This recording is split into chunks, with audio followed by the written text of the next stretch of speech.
Prefabrication, often known as Industrial Building Systems, IBS, is the production of components off-site and ready for installation, which is a term used by the Malaysian construction industry to describe the utilization of automation, mechanization, and component prefabrication. Design, including product design data, building parameters and geometry, materials and component quantity, schedule, and so on, as well as installation, including transportation logistics, is a critical component that must be considered during the manufacturing and installation process in any building that uses IBS.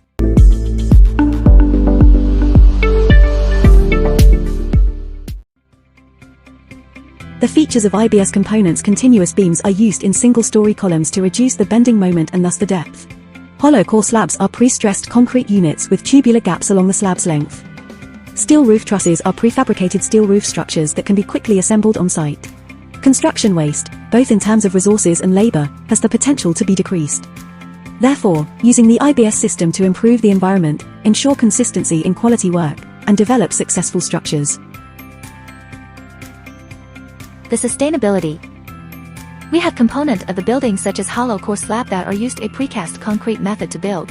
Then, L-shaped beam and inverted T-beam. These types of beams are easy to assemble, resulting in a faster construction process.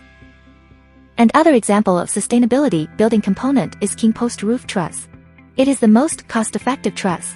Offer a charming aesthetic with curved braces and webs, and were used to solve a wide range of structural issues. Fabrication process. Precast columns and beams. First, the columns and beam molds have been put together, and the dimensions of the molds are in line with the specifications. Prior to making a casting mold for the panel, it is checked that the base mold is level and flat. Second, it is necessary to clean the mold before applying a thin layer of mold release agent to the mold exterior. Third, in order to ensure a proper casting, the proper number of spacers of the precise size must be placed and secured. Fourth, in order to ensure that the concrete strength and quality meet all applicable safety criteria, a slump test is performed before the concrete is poured over the mold. Next, appropriate curing time is monitored to ensure that all precast components are exposed to the same environment. Lastly, in order to assure the concrete strength, cube tests are conducted prior to demolding, and all mold bolts and pins are loosened and removed before lifting and transporting to the location. Construction sequence of slab, beam and column. First and foremost, in-situ foundations, ground beams, and ground floor slabs must be prepared and built. Precast concrete stumps and starting bars are ready for reinforcing concrete connections to precast columns. Place the precast concrete columns and beams in their right places after that. All precast components must be popped during the installation procedure. Following that, the precast concrete half slabs are erected. Finally, the casting of the concrete topping is accomplished in a single operation. 5.2 Connection detailing of slab, beam and column. Column to footing. Columns and stumps are erected on site. The base plate is welded to the column's bottom. Bolting connections are used to connect the column and footing. Column to column. Metal plates and an embedded anchor bolt will be cast into the column's end. There is a mechanical connection between columns. Beam to column. Corbels are mostly used to keep the column from hogging the beam by giving it some stability near, or at the top of, the beam. Metal plates and steel angles are welded to each other and cast into the beams and columns before being placed on top of bearing pads and column corbels, and the joint is then solidly grouted.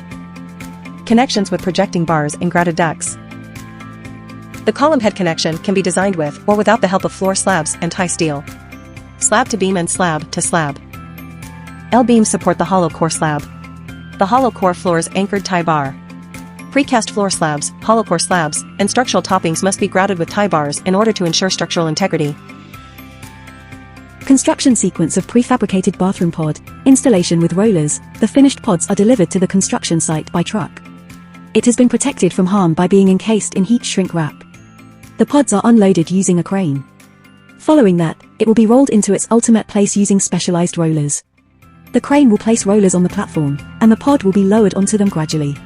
To ensure that the rollers can readily move across the surface, the path must be smooth, level, and devoid of any apertures, such as ducting shafts. Instead of being under the base, special rollers will be placed on the sides of the pod's construction. Aside from that, tiny pods may be transported using an electric pallet truck. Finally, the rollers are decoupled from their bearings using ordinary hydraulic jacks.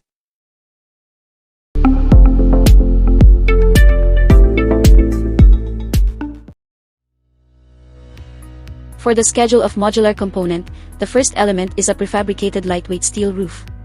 There are 5 components of roof trusses which labeled as R1, R5. Each of the roof trusses has the different isometric and elevation. The system uses for this roof structure is named as prefabricated trusses.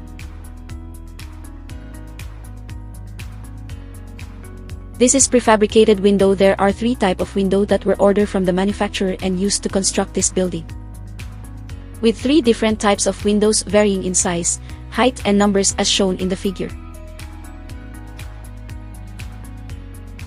Next, precast hollow core concrete slabs have 8 types of components.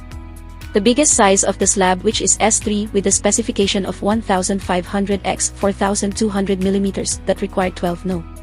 Slab for this project that use precast concrete system. Fourth element is precast concrete columns, which come with 6 types of the column, where the height of the column approximately between 3200 and 3350 mm height. Same as other element of structure, this column also uses a precast concrete system from a specific IBS manufacturer. After that, prefabricated door. For this IBS project, there are 4 types of door that were used and ordered from the manufacturer, which 3 types of panel door and 1 type of sliding door. And lastly, 1 type of precast concrete staircase were used with a specification of 3200 x 2400 mm for 1 level of floor were used in order to build this project.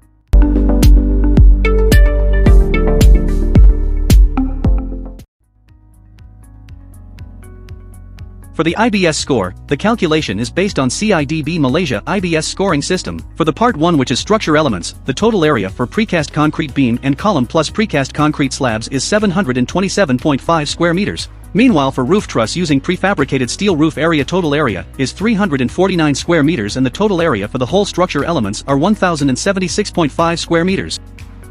IBS factor for each structure is 1.0. For the coverage for each structure will be calculated by each total area divided with the whole total area, and for the total coverage is 1.0.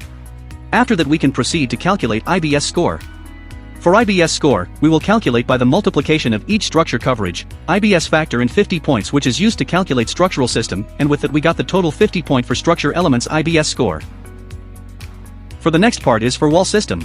For the total area for external and internal wall using precast concrete panel wall is 192,900 square meters. IBS factor for this system is also 1.0, and for the coverage we got 1.0 in total since it only has 1 object in this system. For the IBS score for wall system will be times by IBS factor, coverage in 20 points, which is the total IBS score for external and internal wall using precast concrete panel wall is 20. For the last part is other simplified construction solution. For this part will mostly being assumed for its coverage. For door is 50% of sizes follow 1064 part 4, window is 100% of sizes follow MS 1064 part 5, repetition of floor to floor height is 33%, vertical repetition of structure is 100% and usage of modular grid lines is 42%. For each IBS point for this material is referred from SIB's IBS scoring system, which is for door is 2 point, window is 4 points, floor is 2 points, vertical repetition of structure is 2 points, usage of modular grid lines is 4 points, and for the total IBS score for part 3 is 14 points. The total IBS score for all part is 84 points.